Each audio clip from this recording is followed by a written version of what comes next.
Okay, today I'm here with Ed Sleeth, and Ed Sleeth is a Vietnam veteran. Where'd you serve for? The Army, Marines? Army? Yep. And what, were you drafted or enlisted?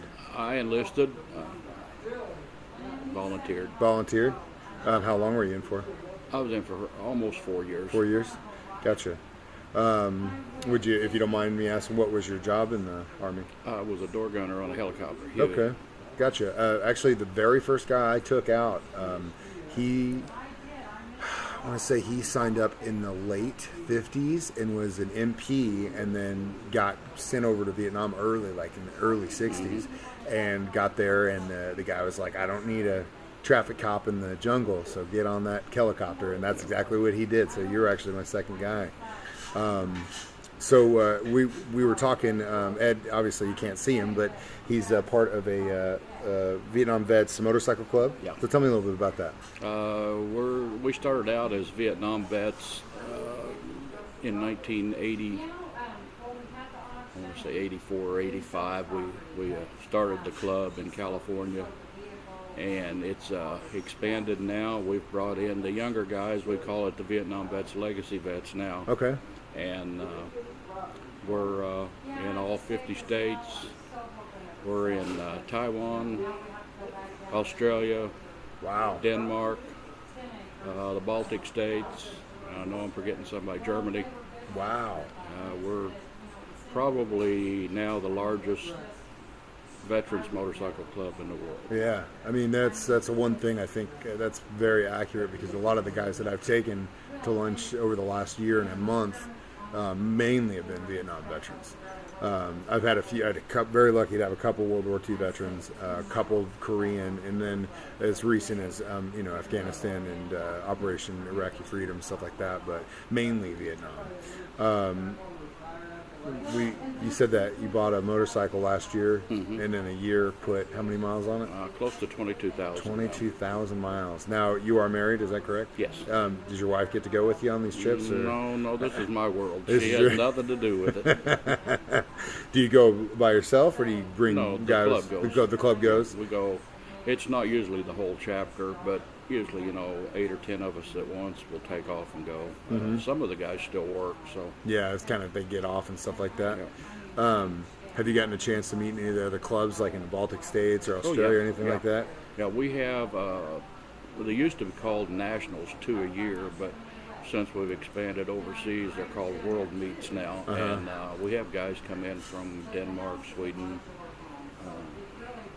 all of the other countries. They'll send 1 or 2 people every time. Yeah, and are they American? Are they Americans, or are they citizens of their country that fought in Vietnam for their countries? Their country. Gotcha. That's crazy, and awesome, in a crazy and awesome way.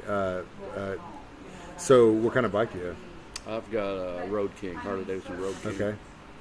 Comfortable? Yeah, very comfortable. Yeah, those things are pretty nice. That's awesome. So, Ed and I have been kind of playing phone tag over the last few weeks, because he's been gone. So I didn't think anyone was busier than I was, but it seems that he has got that crown going everywhere and all over the place. Where's some of the recent trips you've gone to? Well, we've been to San Diego. We've been to Colorado Springs. We've been to Angel Fire, New Mexico.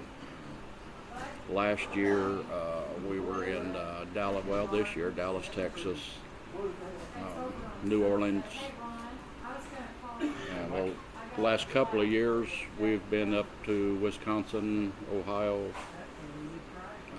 Virginia, D.C. We just whenever. So what's on the horizon? When's the next one? Our next one is in Little Rock, I think. Okay. Nice. Do you guys go to Blues Bikes Barbecue or anything like that? A couple of the guys went. Some of us have a hard time with crowds. Yeah. We don't we don't feel comfortable in those situations. Yeah, so. And that's definitely the last place in the world you want to be if that's the case, because, man, that thing's crazy.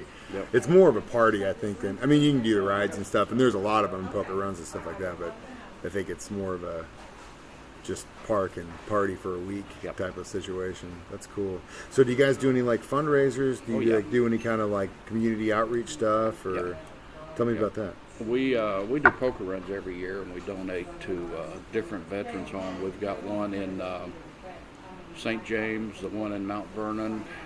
Uh, in fact, here recently we donated I guess you call them jazzies, those electric wheelchairs. We Yeah. donated that to the Mount Vernon's Veteran Home. That's cool. Veterans Home. It's very cool. And we try about once a month or every month to have a get together at the clubhouse and invite other clubs and people from outside in to see what we're about, so we don't get that stigma that's with motorcycle clubs. Yeah, and that's something that I've tried very hard in my 10 years at the station to kind of squash, because there is no greater charitable group of guys or women in anywhere than guys that ride or girls that ride. I mean, anyone that says that. I mean, the thing that sucks about it, it only takes one to screw it up for everybody else, and that's usually. But you look in any kind of facet, any kind of group. Hell, look at your bankers. They're more crooked than the guys riding. I tell you that right now. That's a fact. Yep. You know what I mean? And it's a stigma that I think hopefully will go away, just like piercings and tattoos over the years have kind of gone by the wayside. Which is unfortunate. I know we're both covered. So, but that's and that's the thing. You can't. I think with right now, a lot of people are spouting stuff off and don't really understand what they're spouting off. You know what I mean? Without actually sitting in there and taking the time to understand that side, or the side you may disagree with, you might actually learn something if you take the time to read into it or get to know these guys, and I've done that a lot. I mean, I never rode a motorcycle in my life and have dealt so much with motorcycle groups and clubs and stuff over the years that's my opinion. I mean, yes, there are some tough dudes in them. I'm not going to deny that. But again, you guys take time, and 90% of that time you guys give back for what you do without most of the time giving your own money to do it. You know what I mean? I was going to say it takes a lot of our own money to get the thing started. Yeah. And we just want to help other veterans mainly more than anything, but we do things. We donated, I think it was $3,700 last year to the Missouri Breast Cancer Foundation. That's great. We do, it's not just veterans we take care of. We try to the community as much as we can. That's good. That's really cool. It's very awesome. I see on your shirt it says Lonesome Ed. That's your name? Yeah, that's my road name. They gave me that because my wife won't ride with me. So they call him Lonesome Ed's a great name. It's an awesome name. That's great. So she don't want to, or you're just like, that's my space, you got to give it to her? She doesn't want to, and she told me that this is my world. She has hers. I've been married 47 years. Yeah, so, that's great.